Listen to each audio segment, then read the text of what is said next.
Rewind. This is Dope Nostalgia. Hello, everybody. Welcome to another episode of Dope Nostalgia with me, Naomi Carmack. Always happy to be here with you. We're going to get into some hard rock today with some amazing podcast hosts. Now, it's really fun to do these swap kind of episodes where it's like you get somebody from another podcast to come on your show and maybe vice versa. And that's what we're going to do with, it's called Somewhere in Time Podcast. I had Eric, Tim, and Joe from that podcast join me to talk about a hard rock metal band that they'd be interested in. Because listen, this is what their show is about. From the bio on the website, join Eric, Tim, Joe, and Keith as they discuss what it was like growing up as metal fans in the 80s and 90s. So on their podcast, they talk about their favorite bands and albums from over the years and share stories about going to shows, playing in bands, and basically being huge metal nerds. And they get guests all the time as well. So it's a really awesome podcast. I asked them who they want to talk about, and they told me, let's do an episode about Faith No More. It's a band that I didn't know a whole hell of a lot about, except I knew that their lead singer was an amazing vocal genius. That's Mike Patton, if you didn't know. So if you're a big fan of Faith No More, you can give us a call at our Dope Nostalgia toll-free hotline, 1-888-741-9192. Give us some feedback on the episode and your take on Faith No More, or anything else you want to talk about. Here's a little bit of background information on the band. Wikipedia moment. Please bear in mind that Wikipedia is not to be taken as actual 100% fact. Any donkey could edit it at any time. If I'm reading you the artist's bio, that stuff is the real truth. Faith No More is an American rock band from San Francisco, California, formed in 1979. Before September 83, the band performed under the names Sharp Young Men and later Faith No Man. Bassist Billy Gould, keyboardist and rhythm guitarist Roddy Bottom, and drummer Mike Borden are the longest remaining members of the band, having been involved since its inception. The band underwent several early lineup changes and some major changes later. The lineup of Faith No More consists of Gould, Borden, Bottom, lead guitarist John Hudson, and vocalist lyricist Mike Patton. After releasing 6 studio albums, including best-selling records The Real Thing in '89 and Angel Dust in '92, Faith No More officially announced its breakup on April 20th, 1998. The band has since reunited, conducting the Second Coming tour between 2009 and 2010, and releasing its 7th studio album, Soul Invictus, in May 2015. After the touring cycle of Soul Invictus, Faith No More went on hiatus once again. In 2019, the band announced it would reunite to embark on a 2020 UK and European tour, but then, COVID happened. So, postponed. Touring was due to commence with a brief US tour in 2021, followed by the previously postponed UK-Europe dates, but all tour dates were canceled with Patton citing mental health reasons. Now, they have a huge history and so much to talk about that we're going to do that right now with our friends from the podcast, Somewhere in Time. All right? Now, I'm going to welcome these gentlemen to the show. Eric, Tim, and Joe, let's talk Faith No More. Sweet. Welcome to Dope Nostalgia. This is Eric, Tim, and Joe from Somewhere in Time podcast, who I recently discovered, and I really love the show that you're making. When did you guys get started? Oh, cool. Thank you. We started in 2018. 2018. Yeah. I was literally lying in bed one night and I was flipping through, as we all do, on social media, and I came across this article from Loudwire that said the top 20 albums of 1988 or something like that. Mm-hmm. And I was looking at the list going, man, there are a lot of good albums from 1988. I should do a podcast about this or something. And I hit up Tim, Tim's my brother, by the way. Okay. And he loved the idea. And I got in the conversation with Joe about it, and he loved the idea. So off we went. So you guys have all known each other. Obviously, the brothers, and you, Joe, you're good friends with them? Yeah, I've known them. I knew Eric. We were in elementary school together. So I've known him pretty much my whole life. And then high school, we started a band together. Oh, And, wow. I'll All put it three this of way: us. I have 4 brothers. I'm closer to Joe than I am with 2 of my brothers. So Not Joe's, me. Joe's basically my brother at this point. Yeah. And then there's also Keith, who's not able to join us today, but how did he get into the mix? I went to high school with Keith. Me and Eric went to different high schools, but met Keith in high school, and we just kind of hung out. I guess we used to go to Denny's and stay out till like 3 a.m. And Well, drink Joe, buy one cup of coffee and spend like 5 hours at a Denny's. I'm sure they love that. that's right. refills. Yeah. Well, Joe, we were doing a couple episodes without Keith, and Joe's like, "This is kind of boring because we're all agreeing on the same shit, and we should get someone with an opposite, well, not opposite, but like an opposing opinion on some of these albums, right?" Mhm. Because Yeah. Joe's, I mean, Keith is more like the punk rock guy on the show. Like he was way into punk rock. He was into metal too, but there's a lot of bands that we talk about that Keith didn't really get into in the '90s, and so it makes it for an interesting conversation piece sometimes. So it's good. Where are you Although guys I think based he out would- of? Sorry. I was just gonna say, I think Keith would have enjoyed this conversation. Could he have been here? Yeah. I know he Oh, likes Faith yeah. No More a lot as well. Well, that's okay. Shout out to Keith. Yeah. Yes. We'll have to Yes. meet you another time. Yeah. Cheers, Keith. There you go. Yeah, where I'm in are you the- guys based out of? Yeah. Eric and I are, and Keith. I would say Washington D.C. is Yeah. probably, even though we're not super close to it, but yeah, I'd say that's what our biggest city is near us. And Yeah, we Tim's grew up- way out, far away from us. I'm in West Morgantown, Virginia. West Virginia. Oh, okay. So not that far, but couple 2.5 hours. Yeah. Yeah. Yeah. So you Yeah, guys we are grew pretty up close, outside DC, so pretty close to Baltimore. Kind of. Yeah. yeah, a couple hours. It was pretty tragic what happened yesterday, for sure. Shocking. So, yeah, Just big time. shocking. Like Yeah, unreal. That's definitely all over. It was. I actually work in Maryland, not near Baltimore at all, but I was in the office yesterday, and we had a couple people who actually do commute from Baltimore who were affected by that. Mm. So Mhm. yeah. But luckily, they got the traffic stopped before anything could happen, like before anybody else could be on the bridge. So, Yeah. but Yeah. still, yeah, it's very tragic. And Yeah.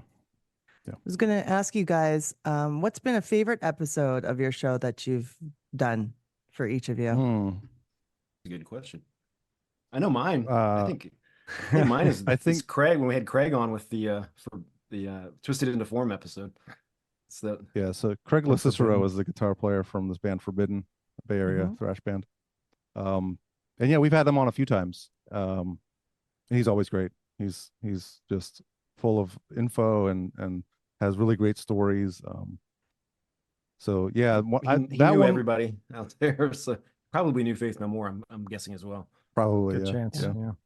For me, I would say that one for sure, but also we had Tommy Victor from Prong on, and he was excellent. He's always, another guy who's full of great stories, and that was like right in the middle of the pandemic too. So Mhm. he was eager to do get. something. Yeah, he was bored.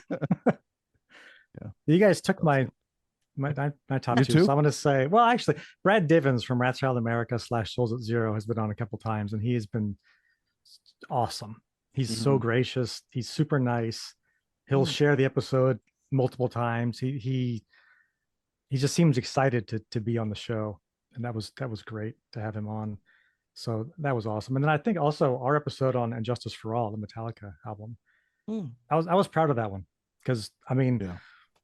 collectively Metallica is probably, well, it's me and Eric's favorite band and then Joe's second favorite band, and we're an encyclopedia of Metallica knowledge. So it was an easy episode to do, but it was also just super fun, and we had so many stories, and we had people on Facebook commenting about it. We got to read those comments. It was just super fun.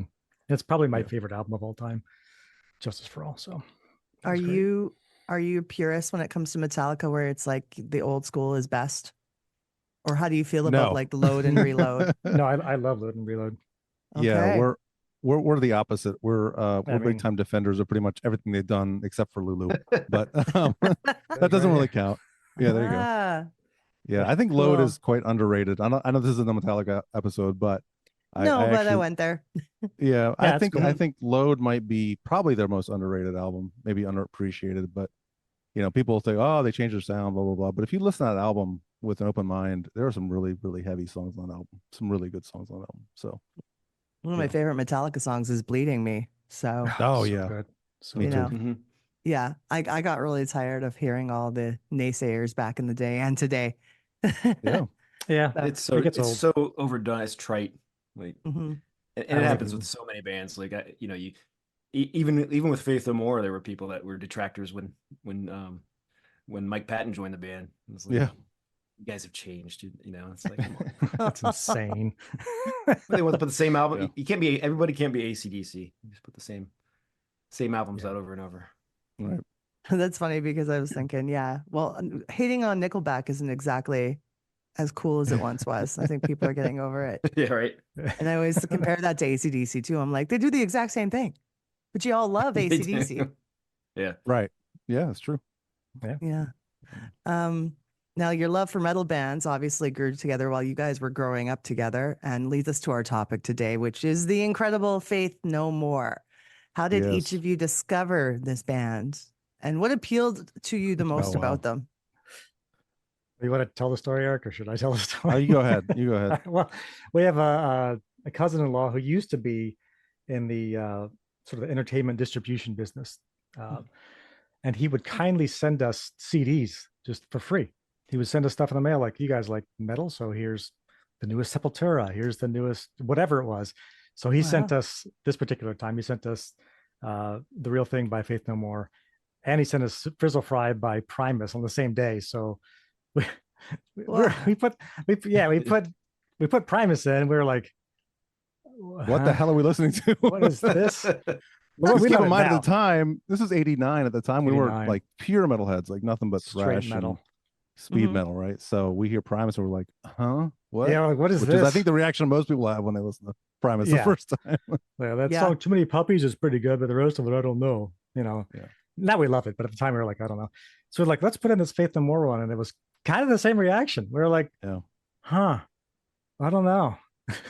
His Very voice is nasally vocals and yeah, and like the what? production's It's, weird, and like high-pitched and there's keyboards, like what? I don't Yeah. know. And then there's like rapping, and I don't know about this. But And that was like months before the big single broke, right? yeah, because Yeah. he'd send these things out because they were promos usually. They would have like a little Yeah. stamp on the PC code, it was like, this is not for sale. And Mhm. they were like pre-releases essentially. Mhm. So nobody knew about this. I mean, I guess the Bay Area people knew about it, but very few people knew about Faith No More. But, like the Primus thing, we listened to it again. And it was like, well, it's actually kind of cool. pretty good. Yeah. And played it again. It's like, it's actually really, this is like, and that's sometimes those are the best albums where you're like, I don't know, and you're like, this is, I don't know Yes. about this. You You play it gotta- again, you're like, yeah. well, and you're like, holy shit, this is awesome. Yeah. So yeah, so we got on board. It took maybe 5 listens, and then we were off to the races. Yeah. And, Yeah. yeah. And then And I your mind's remember, blown, and you're totally probably helps you be open to more new things too. Oh, absolutely, Definitely. for yeah. sure. Yeah. They were a So- gateway so- for that, for sure. Yeah. When I found out about him, it was actually because Eric and I had gone to elementary school together, but we weren't like really good buddies. We just kind of, if we were in class, we'd hang out, or Right. it wasn't until like later on that when we got into heavy metal music that we really became close. But I actually, before I kind of reconnected with Eric, was into Faith No More, and I remember taking a lot of shit from my headbanger friends in high school for even wearing a Faith No More shirt, because they're like, it was like not metal enough for them, and I was like, fuck you, I Oh. think it's fucking good. Like, you know what I mean? Like, it was one of my first, like, I'm gonna defend this band. I don't have to be cool around my big headbanger buddies and Yeah. like whatever the fuck I like, But then Hetfield Brave was wearing the stance. Faith No More shirt. Remember that? You'd Yeah, see yeah. Hetfield wearing a Faith No More shirt. I was like, well, James likes it. Yeah, You know, exactly. So That's right. can't be so bad. Got his stamp of approval. They're cool though. Yeah. Yeah. Exactly. Well, I'm up in Canada, and I'm in Western Mhm. Canada, and they were quite popular here, but most of the exposure that we had to them was through our video channel, Much Music. Oh yeah. Hence the hoodie today. Yes. Yeah. there you But, go. Yeah, yeah. But yeah, back when they played music. Yeah, Right, it was yeah. a good time.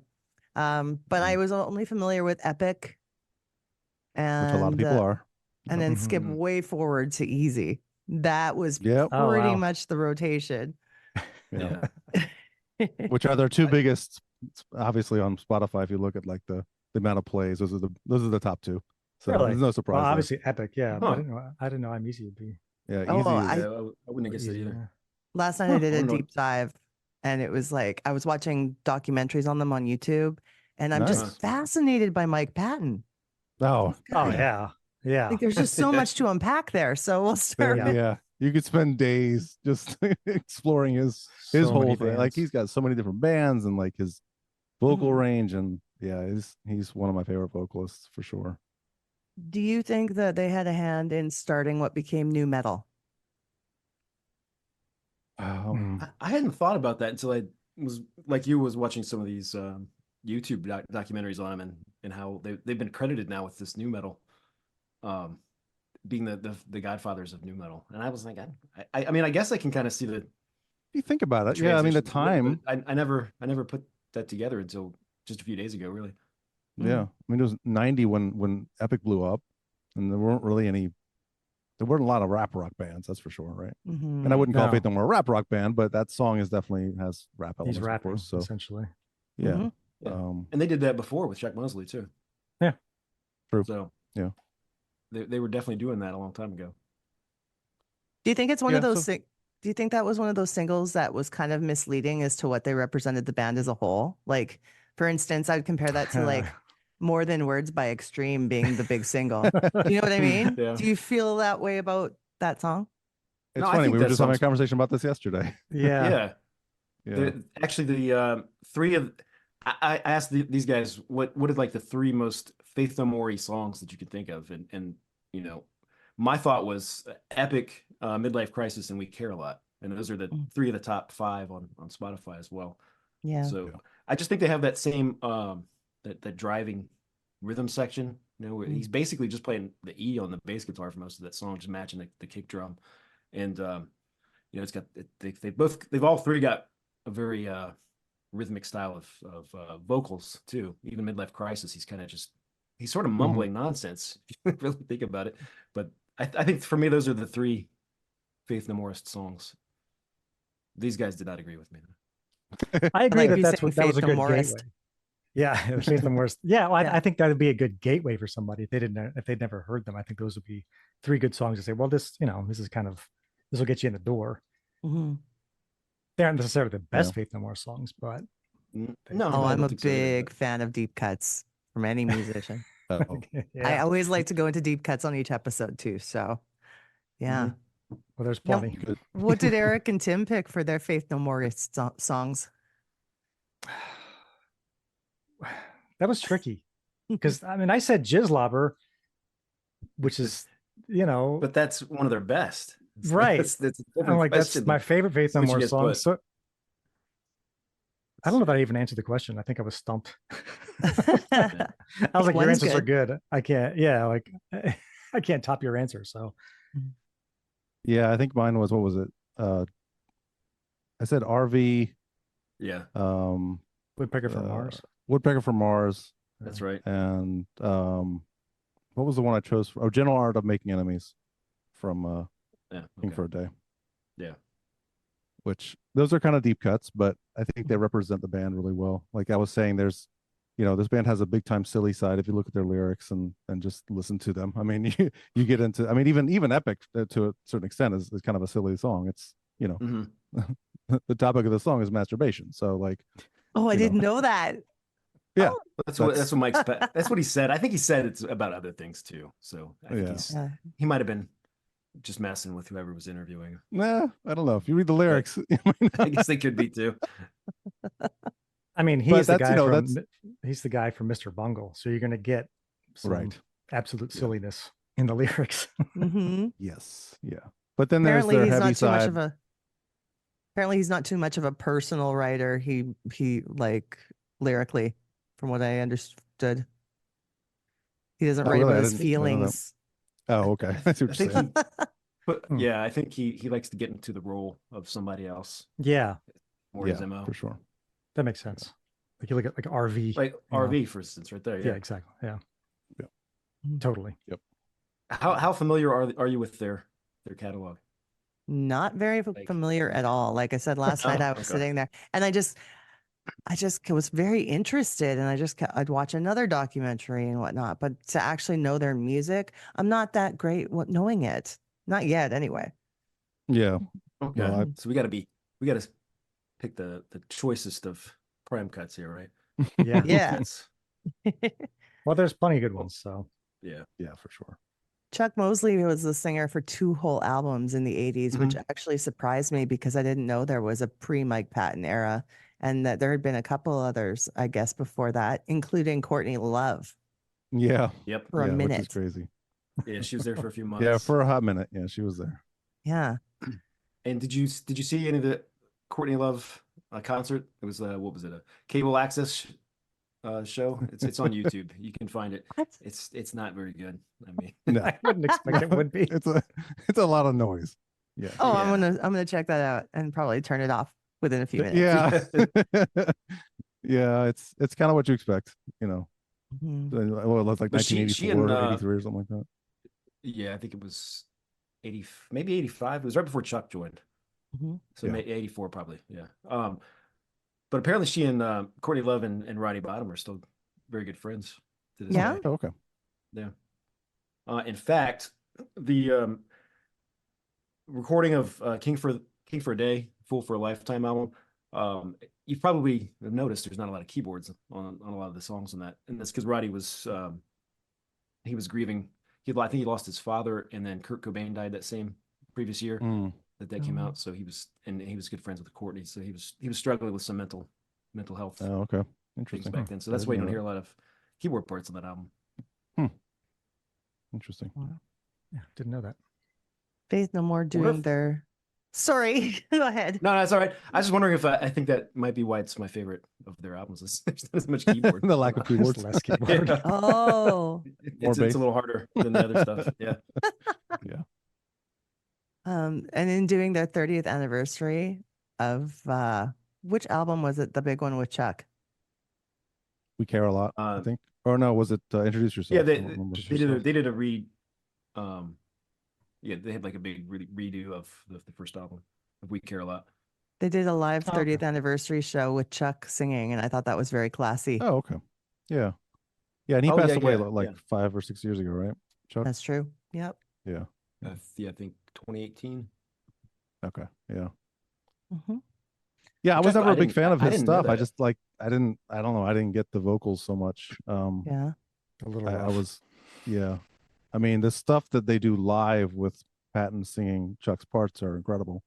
And there's really good songs on those albums. I actually went back and listened to Introduce Yourself preparing for this podcast, and I didn't recognize a few of the songs on there. It's been so long since I listened to that album. Oh in yeah, its me too. entirety.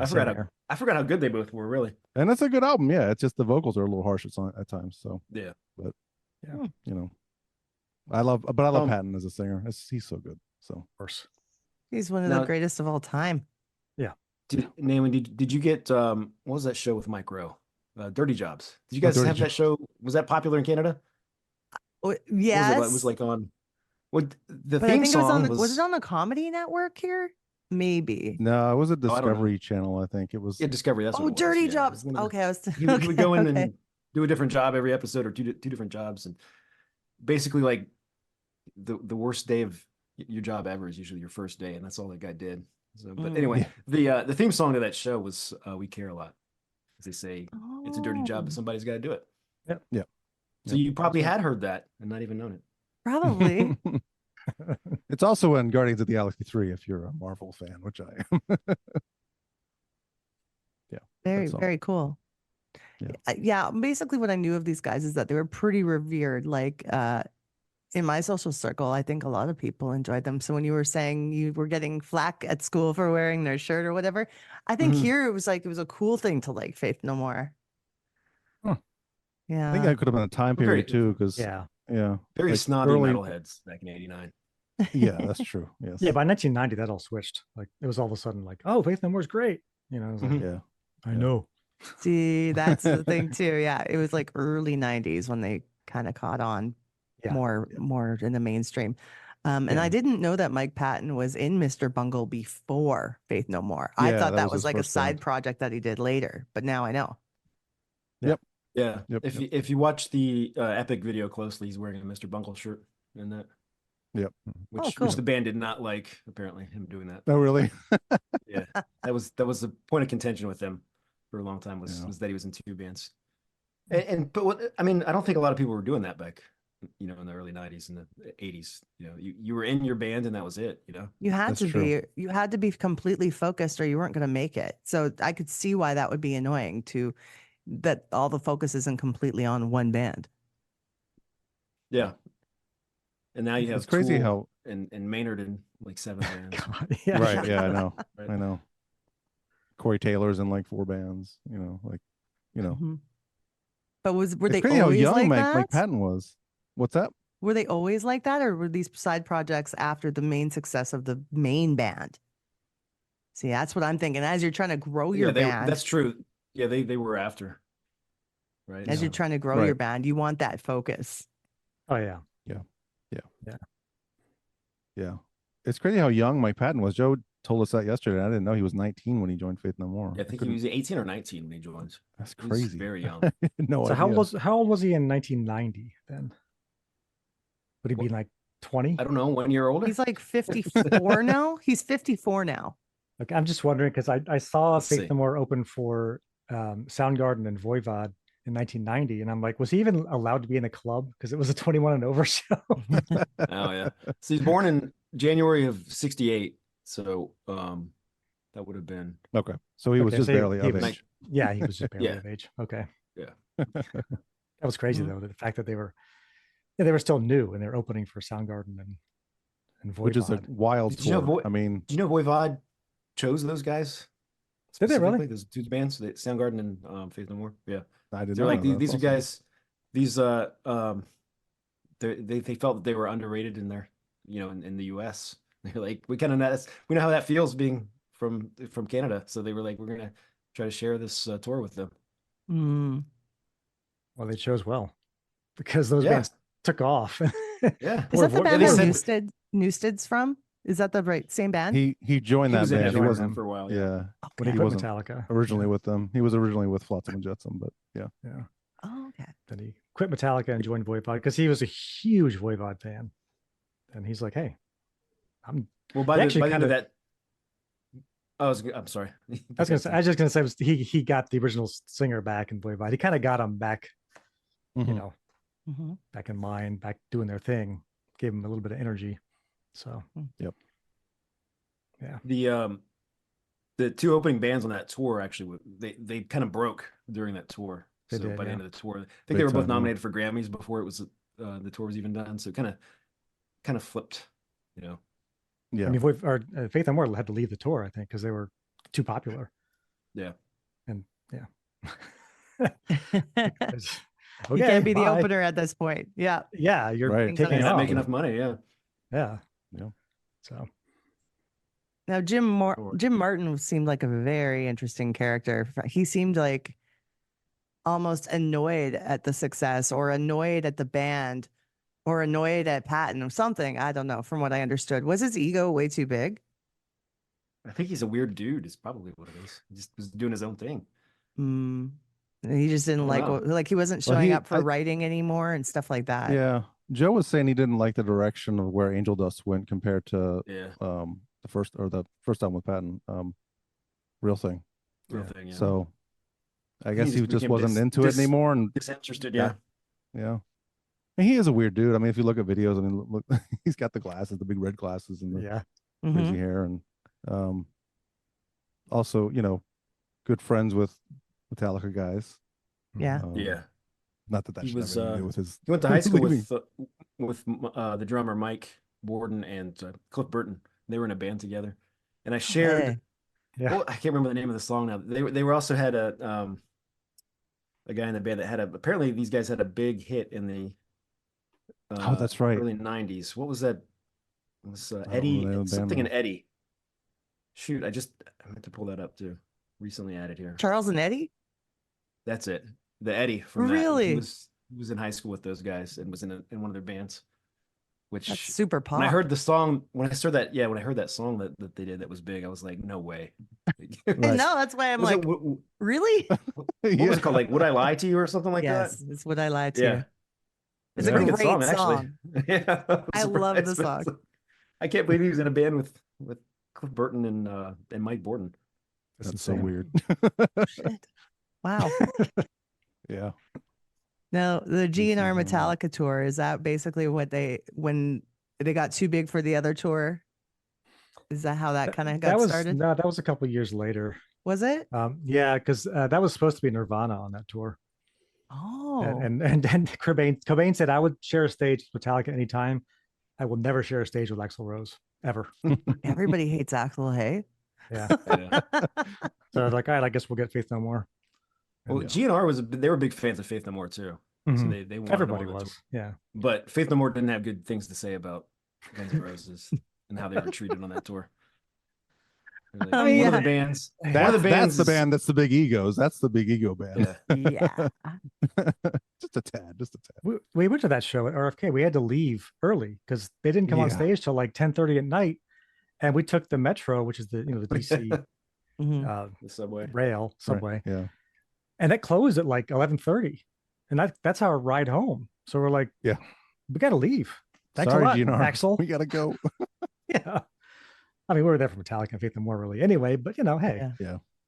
While you're there, you're going to see the whole show if you can. Yeah, if we can. And like, there were You're people not were leaving waiting in 2 droves hours for Axl to get his shit together and come on stage. Yeah, like there was a big crowd that left because they took the Metro and they had to go. They had to go home. It's like, yeah, sorry, dude. What was that? Was that continuously 92? pissed off his fans and they still loved him. It's crazy. 92, yeah. 92. It was summer of 92, right? Yeah. Yep. Yeah. And RFK, which is where they played in DC, was the opening night of the tour. Mm-hmm. Yeah, the first night. That was one of the most insane tours in rock history. Yeah. Was it Montreal where they? Yes, it was Montreal. Yeah. Is that when when GNR left the stage and then was that the same show where James' hair got set on fire? Yeah, yeah. Or He James' burned arm or like half his something. face, his He burned his arm, and yeah. and GNR could have been the heroes and been like, you know what, it sucks, but we're gonna play for like 3 hours, you guys. But instead, Axl's like, my throat hurts, and basically caused a riot. I understand that Patton pissed on Axl's teleprompter. I didn't hear that. That's funny. Yeah, he said it right, like on an interview. He actually said that he'd done that because he was such a dick, Axl, and that it was also rumored that he defecated in Axl's orange juice carton. that wouldn't surprise me. That sounds like Patton. Seems like something he did. you hear about that guy. Yeah. Totally. Yeah. Again, have you heard Mr. Bungle? I mean, yeah. Yeah. Well, that's a good question. Have you heard him? No, I have not. Oh, Oh my okay. gosh. All right. Well, that's some weird stuff. That first album. Sound like Johnny Are they Carson. comparable to anyone? No. I don't think so. They a good didn't have thing. any contemporaries, I don't think. I think there's some bands that have kind of copied them since, but Yeah. Mm-hmm. I mean, they do. They have so many different styles on that one album alone. That first album. Yeah, it's insane. There's like thrash And on they there. can There's like really they can play too. Like they're yeah. insane musicians. Yeah. I don't even know how to They have- explain it. It's like there's horns in the band, but there's, I don't know. There's like funk, there's thrash, funk, there's like but also thrash and like ska jazz, moments and like ska. Yeah, it's like what the hell is going everything. on? Get through every genre in a blender and just hit. Okay, this is what we're gonna do. Yeah, that was like if you thought that first Faith No More or the first Faith No More album with Patton was challenging, try out some Mr. Bungle. Yeah, Not many cover bands of Mr. Bungle out there, probably. I wouldn't. I think so. wouldn't. I've never even heard of one. I don't. Which it's would probably be a bad they don't idea. really tour that much, so it might not be a bad idea. Oh, that last tour though. Oh, that tour sucked. We just saw them a few months back, and in really? Baltimore, They just played- Yeah. in Baltimore. Yeah, they played. They just played stuff off of their new album and a bunch of covers of stuff I didn't know, and I was like, But the new album is an old album. Yeah, it's the right. new album but was originally written in '86, and it's basically a thrash album. Yeah, It's Oh. confusing. It's very it sounds like Slayer, basically. Well, at is least they're fitting 'cause not they had- boring. They're not boring. No, They're not boring. No. I didn't dislike the show as much as Joe did, but it was definitely not. But I think I had some expectations going in because I knew I had seen their set list, and I was like, yeah, this is not going to be like if you're going in there to watch some '90s Mr. Bungle, you're going to be sorely disappointed because that's not what you're getting. Yeah, it was Scotty Ian from Anthrax on guitar and Dave Lombardo from Slayer on drums. Yeah, It was cool to see him in a little place like that. We were basically 10 feet above the stage, like right next to the stage. So we had good spot. So I like that. It sounded loud and good, but it's like I don't know any of these songs, man. And I tried listening to the album before I went, and I was like, I'm not digging it. Well, apparently Mike Patton's not a big fan of spoon feeding the audience songs they already know. He thinks that that's playing down to your audience and telling them that they're stupid. But have you been to these concerts where it's if they don't play the songs people know, these people all go to the bathroom? Yeah, Hey, we paid $100 for the ticket though. Like, play the stuff we want to hear. Like, I understand I kind of understand what he's saying there, but at the same time, you gotta play some of the stuff people want to hear. If I'm a big fan of a band, I want to hear deep cuts, but I understand that the hits have to be played. They have to fill the arena. right. You're not going to go to a Metallica show and they're not going to play Enter Sandman. Like that's just not going to happen, right? not gonna happen. But they Have get you it. guys- That's a band that plays some deep cuts, but also has to play the big hits too.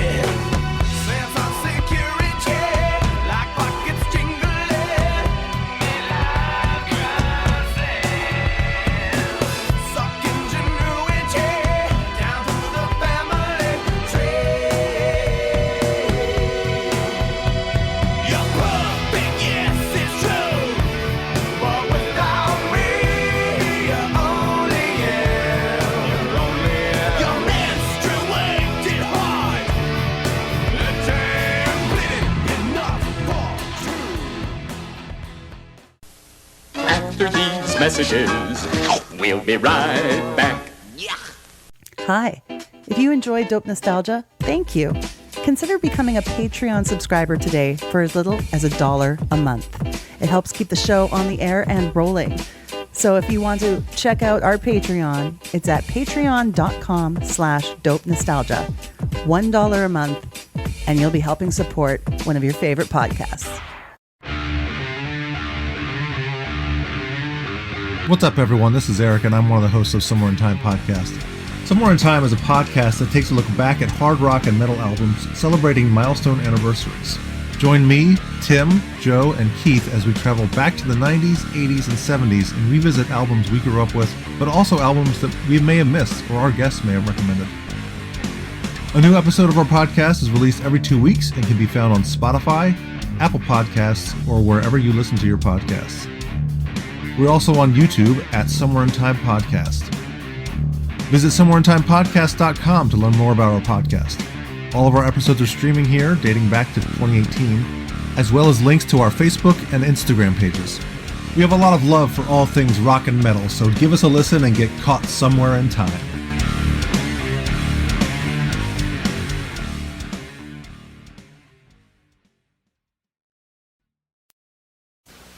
Enjoy extra sugar-free gum. You get extra flavor, extra fun in extra sugar-free gum. The long-lasting sugar-free gum is extra with NutraSweet for extra refreshing flavor that lasts an extra long time. Extra flavor for that extra long flight. Extra flavor for that extra long night. When you're chewing extra, the extra fresh flavor lasts an extra long time. Extra lasts extra long. Have you guys been to a Faith No More show? Yes. Yeah. I have a good story about that, actually. I saw them in 97. At the time, I was living in Utah, of all places, where surprisingly they allowed music. No,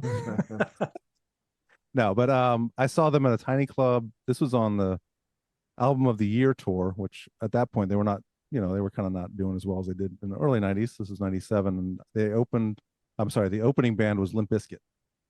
So, and this was 97. So this was before Limp Bizkit blew up, and I had no idea. I walked in and like, well, that's the stupidest band name I've ever heard. Limp Bizkit. What the hell is that? But I actually enjoyed their show. It was actually they performed really well, and they put on a good live show. I'm not. I know a lot of people diss Limp Bizkit, and I'm not like a huge fan of their stuff, but it was impressive. And yeah, Faith No More, that was of course amazing. But we've seen them a few times, and like Tim said, he saw them open up for Soundgarden and Voivod, which is just crazy. Yeah. So we saw him at Hammerjacks in '95. Yeah. That's the only show I've seen them at. That was the only time I've ever seen them. So okay. I was pretty. They were supposed to tour when the pandemic hit, but they canceled that obviously, and we haven't heard anything from them since. So I would like to see him again, but yeah, there was some mental health issues apparently going on at that time, which makes sense. Yes, it was for a lot of us. So. yeah, for sure. Yeah. I did see when they came back in 2015. Also, they came back. When they put out you saw that? Soul Invictus. Yeah, I went with our buddy Sean. We saw them at I think it was Meriwether in Maryland. Yeah, that was a big deal, and like I think they were even on Jimmy Kimmel. Yeah, people were excited to have them back, and it's so weird because they're a band that like they could do so much today still. I feel like, but I just feel like they can't get it together and write music together anymore for whatever reason. I don't know. One thing that is always even reading like the magazines as a kid, the metal magazines, like one thing that I always thought was weird and kind of funny about this band though is that they never seem to like each other, and they would snipe at each other in interviews in in the metal magazine video shows or in the actual print magazines, and I just thought in a way it was refreshing though. It's like they're not pretending to be this this group of best friends. Like, so one of the guys gets annoyed with the other one. They maybe that's not the best way to handle it, but it made for good interviews, like making fun of the drummer for something. You know what I mean? Like, and I can't think of another band that really did that, like played up their drama, in the media. I guess Guns N' Roses kind of did. Oh yeah.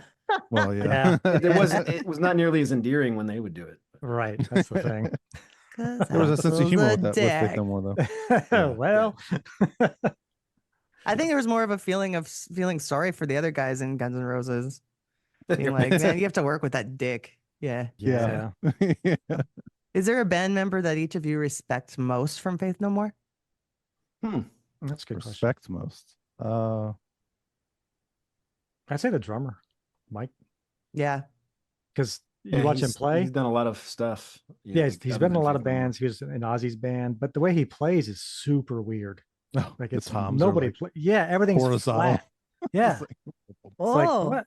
Yeah, and it's really strange. That means you're going to be like this, like you would think. Sorry, it's an audio podcast. He just your shoulders all hunched up.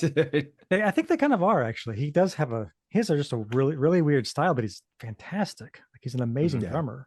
I mean, but he's kind of got a weird setup in the. I think he's lefty, but I think he is set up like a righty. Yeah, because he does a lot of yeah. The way he plays. I just learned this about Bill Gould. He's actually left-handed, and he just learned to play right-handed. So, oh wow. That's why I think he plays. He's definitely got his own style of the way he plays bass. He beats the shit out of the bass. He does. When you watch him play. So I think that's pretty cool too, and it kind of makes me want to get a lefty bass just to see if I can. Are you guys all right-handed? Yeah. Okay, I'm left-handed, and I learned to play guitar right-handed because everybody was doing it right-handed. So I tried to then I tried to buy a left-handed guitar, and I was all messed up. So I just exchanged it. I'm like, I'm just gonna. You'd think because there's more dexterity in my left hand that I would probably, be better at holding chords down and stuff, but no. Well, I mean, it feels like it should be the other way around, right? Yeah. Because you're basically just strumming with your right hand. You think that would be the one you'd want to do chords with? Maybe it is easier. Maybe he's onto something. It could be. I feel like it's easier. I don't know. But I suck at guitar. It doesn't matter. I don't practice enough. I was reading about how Mike Patton writes lyrics and how he puts his take onto the song. And I found it very rare and refreshing from a lead vocalist, how he looks at writing, because he tries to blend his voice into the band and what they're doing rather than being the front man and obviously the front man. This is coming from one of the greatest singers on earth, but he doesn't need to be showy, and he services the song more than himself. Like he's quoted as saying, "Singers are fucking idiots. They think they own the fucking show, but they don't." And I find that so endearing. Yeah. You know, because he doesn't have lead singer's disease. No, he doesn't. No, definitely not. No. Which it's funny. He's such a good frontman, though. Yeah, he's super charismatic. He's so entertaining to watch. Yeah. Well, that first album he's on, he doesn't sing like that really on the subsequent albums, or even in Mr. Bungle. Really. No. That nasally voice that he was doing, I don't know. Even the producer Matt Wallace, the producer on that album, he didn't know why he would sing like that. He apparently was trying to coach him into singing because he'd heard like the way he sings on Edge of the World. He's like, do more of that stuff, you know, like that soulful stuff. And he just wouldn't do it for whatever reason. And then Angel Dust comes out and he's totally singing different on that album. Yeah. You know? Oh, so good. And that, his vocals on that album are just fantastic. He likes to see where the instrumentation is and not try to be over it and like ruining what's going on for the other musicians, which I really respect. Yeah. And his voice is almost an instrument itself. Like he does so many crazy things. If you listen to some of the other stuff he's done, like I'm not a big like Phantomos guy. He was in a band called Phantomos, but I've heard other things that he's done where it's like he's making noises with his mouth. He's almost like how Tom Morello makes noises with his guitar that aren't normal on guitar. That's kind of what Mike Patton does with his voice, but you know, with vocals instead of a guitar. It's just he makes these sounds that are just like, how is that coming out of a human's face? Like, what the hell is happening right now? He was quoted as saying, "When I see a picture of myself, I don't get a hard on." Sounds about right. Yeah. And to answer your question, I think Patton is probably the person I would respect. I mean, it's just like, how can you not? His voice, his talent, just you know, lyric writing, all of that. It's amazing. And he's not a music snob, like genre wise. He has basically said, why limit yourself? Yeah. When there's so much out there to do and listen to. Well, that's the thing. You know, we were talking about this the other day about just the songs that they choose to cover.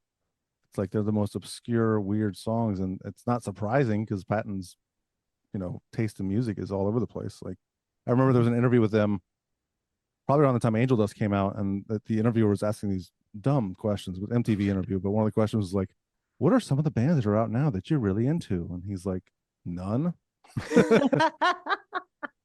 He's like, I can't think of a single one. Yeah. Oh, he's been known for lying in interviews and making up stuff just to be funny. Like he'll just say whatever comes to his mind. Yeah. That's great. Trolling. It's awesome. For sure. Now in 92, apparently he was going through an easy listening music phase. Is that what came out of the Commodores cover? Easy? Is that I'm assuming, where that went? I would imagine so.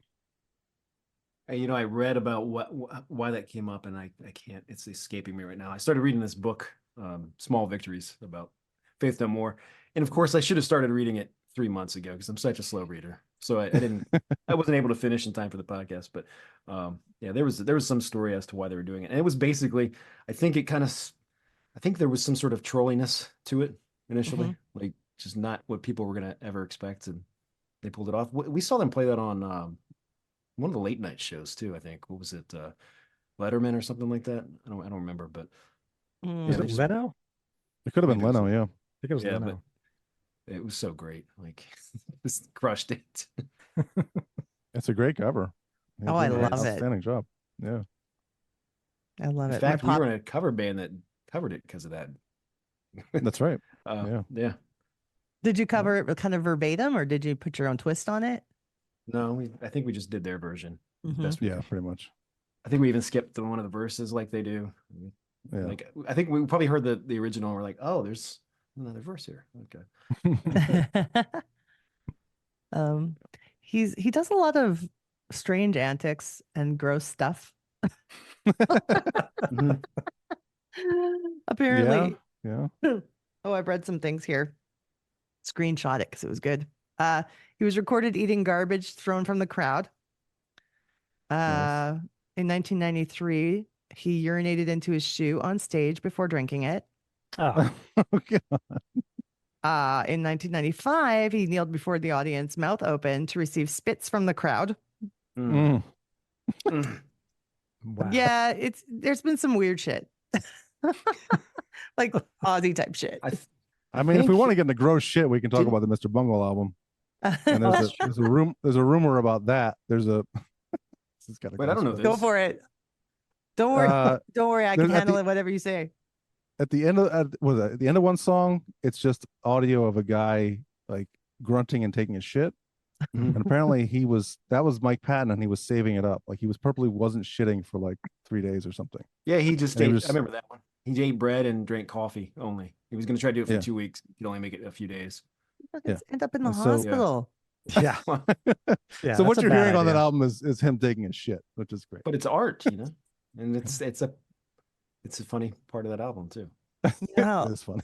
all us ladies think he's so incredibly hot. Not anymore. Well, Are you turned on now? No. Yeah, right. I'm pretty sure it didn't. I swear there was an interview about someone talking about him. I guess they were, I think in Spain or something, they were throwing bottles of urine from the crowd because they were booing him, and people were taking piss in the bottle and throwing it. And I think he poured a bottle on his head on stage. God. Does that ring a bell for you guys? No. Yeah, that sounds familiar. I hope I'm not mixing him up with somebody else, but that sounds like the. I don't know who else would Mike do Patton that. thing to I mean, come on. Yeah, I don't know. I can't think of anyone else either. But Yeah. What was this one here? There was a Top of the Pops performance in England where they had a substitute drummer because Mike was having a baby. Oh, okay. And so they had this substitute drummer wear a mask of Mike. Like there's this like paper cardboard thing with like strings around it and the eyes cut out so he couldn't see shit. You have big Apparently- dreadlocks. Yeah, and he tried Yeah, to wear right. it, and within like the first like few measures of the song, it flew off, so he just left it off. And then Oh. apparently, Patton turned around and looked at him and saw he wasn't wearing it, and gave him the finger.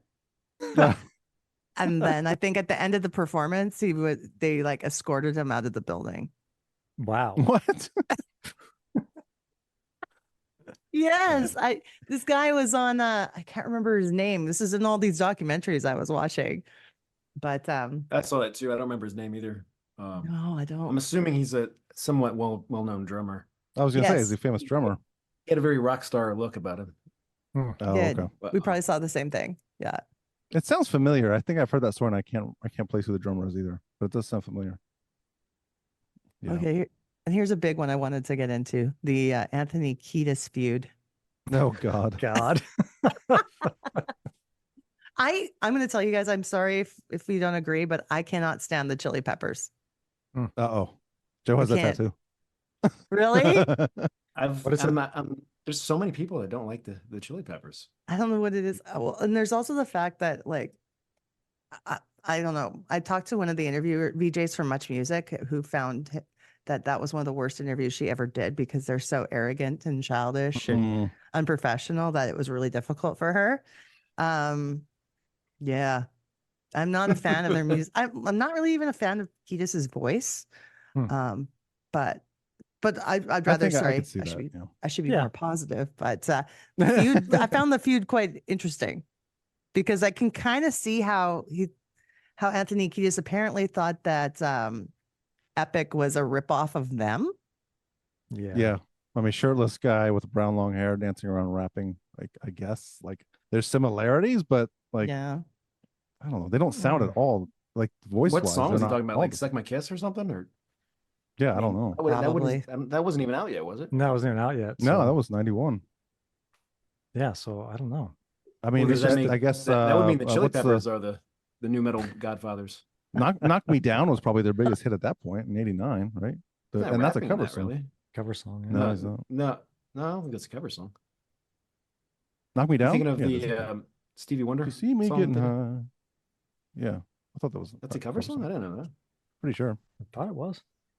Okay, what did And now this we're off. say Now here? we're on a tangent. Wait, Yeah. this is why our podcast lasts for so long. We get so many tangents. Yeah. So this Tangents is why are we do so many. Who is it? I don't know. I'm Steve. looking it up now. Oh, I thought you said who it was. No, No. tangents are fun.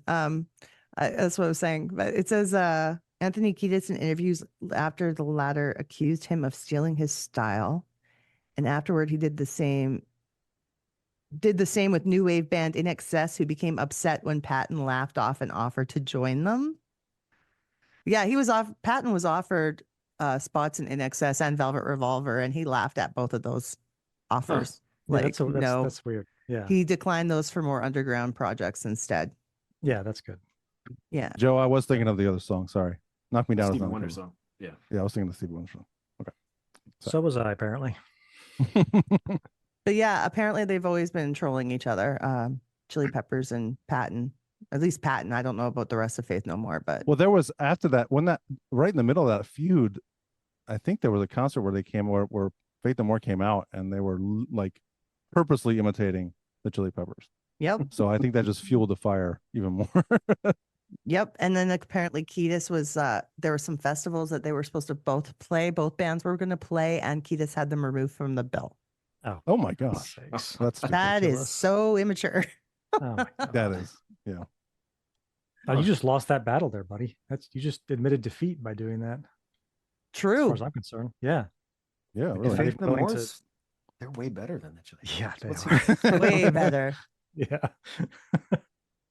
I'm gonna change that tattoo into the Faith No More symbol. Yeah, you should. I don't remember that feud when it was happening. Like, I vaguely remember. know It about was this in till magazines recently. and stuff. Like think Grip Keith brought it magazine up. had something on it. Yeah, it was just silly. Like, come on. although I don't think I liked the Chili Peppers back then either, so maybe I just didn't give a shit. Yeah. What made you get the tattoo? Obviously your fandom, but what was that turning point? Love. I love this band. No, I just thought it looked like a cool tattoo to get. I Yeah. don't know. You're a big Flea fan, right? It's got to be Yeah. Flea. Yeah. Yeah. No, I'm a I bass player. So I don't have an issue with Flea. I think he's cool. I think it's a Kiedis thing for me. yeah, I Yeah. can see that. don't know. I just thought maybe it was that age where I was like, I better have a tattoo by now. I don't know. I was like late 20s, I think. So yeah, you gotta have a tattoo. Don't Everyone's have gotta to. have one nowadays. I don't have one. Now it's too late. Never too late. Well, for you, Nah, never too late. it's too late for you, Tim. Too late. It's too late. It's just It's sad now. midlife If you, do it. crisis. If you already had Yeah, one before and got another one, that's okay, but you can't get into the club now. It's too late. It's midlife crisis territory. You Oh. can't do that. Midlife crisis. What a I feel like that's segue. a segue. What would It you is. get though, Tim? What would you get if you did go for it? Something Metallica, I'm sure, It'd right? either be Metallica Yeah. or Star Wars, one of the two. So, Nice. Oh, you should do Metallica. but Probably. Metallica something. That's the one tattoo I have is Metallica. So. It wouldn't be C3PO. C3PO. Giant C3PO head right on your chest. No, I wouldn't do that. It'd be like the Rebel Alliance symbol or something. I don't know. Yeah. Good God. I don't know. I haven't given that much thought, obviously. I have an idea for a next tattoo, and I just need the money for it. But I What want is it? Eddie. I want Eddie from Iron Maiden ripping out of my leg, basically, like just That coming is through my cool. bones and blood and everything. So That would be very cool. Joe, is that your favorite band? Because it's the poster. Iron Maiden, yeah. Yeah. Nice. I have a They're my Maiden number two. tattoo, too. yes, you Yeah. do have a Maiden tattoo also. There was only Very one skilled. Not last covering the Chili Peppers. one last point that I had on what I've discovered was that Chris Cornell tried out for the band Faith No More, but was turned down. I did not know that. I didn't know that They either. offered him the job, I think, and he didn't. Yeah. The other way around? Yeah. There was talk about him joining, and I think it was Mike Borden, I think, said he's like, man, I hope he doesn't join because what he's doing is too good. Like he was kind of rooting against him, even That though would not have been a good fit. I don't think. I don't Yeah. either. I love Soundgarden, but that He I don't didn't know. want to destroy his trajectory he was already on, kind of thing. Yeah. He's like he knew that he was better off doing Soundgarden. Yeah, he was you know, right. Yeah. So it worked Yeah. out for everybody. Yeah. Yeah, Mhm. absolutely. Yeah. Good. Yeah, I mean, he has it's- the range, they- obviously, but They had a lot of trouble finding singers in their early days. Like it took forever for them to even get to Chuck, who wasn't the greatest of singers, but I mean he had apparently good energy on stage, and they liked how he he vocalized, but yeah, and then there was apparently tons of backlash when Patton joined, Which is them odd. changing their sound too much. And I They were remember the probably first time when I heard, like a local favorite, like a fan favorite kind of thing, and people were like, Yeah. "Oh no, you're changing," and it's one of those Yeah. things that Yeah. I mean, changing singers first- is always like a it's a big deal. Yeah. Yeah. When I got We Care a Lot for the first time and put it on, I wasn't convinced that wasn't Mike Patton at first. I was like, man, he couldn't sing back then. You know, with the liner notes. I'm like, oh, okay, different guy. Yeah, different. Because Wow. he does kind of he stays nasally on that first album that he joins. Very much so. Yeah. So anyway, And I don't Very like good. nasal singing. I don't. But I love his Yeah. voice. I don't know what it is. It's his tone. Yeah. I mean, he got away from that after the first album. So yeah. Mhm. oh yeah. Well, before we wrap things up, would you guys like to add anything? How did you find us? yeah. How did you Oh. find our podcast? I was looking for podcasts like yours because I wanted to get to know how you guys do your show. And just like if we're in the same kind of similar category of a bit of a nostalgia vibe, I like that you Mhm. guys were doing a rock and metal show. And so like I gravitated towards that and I thought you'd be excellent people to talk with about these bands from the 90s. Well, you know, it's Cool, thanks. reciprocal, and we'd love to have you on our podcast as well. Absolutely. Sure. Um, I would love that. yeah. Yeah. We'll Um, find a band that we can agree on. okay. Yeah. I'm a little because I'm a little more poppy. I know. but, I know. It's all It's right. okay. but my favorite two rock bands are Extreme and Bon Jovi. So yeah, not metal. Yeah. Probably not going Extreme's to do a Bon kinda Jovi funky episode, metal. but that's okay. Bon Jovi gets enough attention. They're fine. Yeah, we have a buddy Yeah. who loves Extreme. He's a big Nuno Betancourt fan. He plays guitar, so he's a big I'd Nuno love to fan. talk. Love to talk about them. That'd be awesome. Anytime. What are some deep cuts we can Of suggest Extreme? to you? No, these No. of Faith No More. No, not yet. Oh Just yeah, like no. Extreme, Give me some deep cuts that you think I should check out. I'll play a clip on the show of one of them too. I mean, gonna- Jizzlobber is probably me and Tim's favorite song Okay, by them. That's Why you don't got you to go play with some that of that. then? Okay. You got to play some of that. Jizzlobber? It's so good. Jizzlobber. It's on Angel Dust track Okay. 12. I'm looking at it right now. It's the penultimate track, as they But say. I mean, like, Just a Man. But from- you might like Be Aggressive more. It's poppier. Yeah, that's Yeah. true. It's got a cheerleader cheer as the chorus. It does. Really? Mm-hmm. Yeah. What else you got? I don't know. The last two albums didn't really do a whole lot for me. What about I don't Cuckoo know. for Kaka on Full for King for a Day? Yeah, that's a great one. Well, King for talk the about title shit. We track's may as well really add good, that. too. The Yeah, title King track's for Day. really good. Just a Man on that album is really good. That's I think it's the Mhm. last song. Mm. It's got like a choir in there and everything. It's really good. So, Sweet. And then you already mentioned Woodpecker from Mars. That's an instrumental though. That's really good. that's like the ultimate driving song for me. Woodpecker from Mars. So great. And if you ever get the chance to listen to or watch the live at Brixton Academy, their only live album, it's really good. I used to Oh. watch that VHS like every day. Yeah. And there's a nod to New Kids on the Block in it. So there you go. Oh yeah. So Oh, that's Is right. I it forgot about that. for real? Mhm. I told you to get that In the- clip even. Yeah, and I forgot all Yeah, about in it. the middle of We Care a Lot. Is it We Care a Lot they play? Mhm. Yeah. They stop and do a little bit of the right stuff.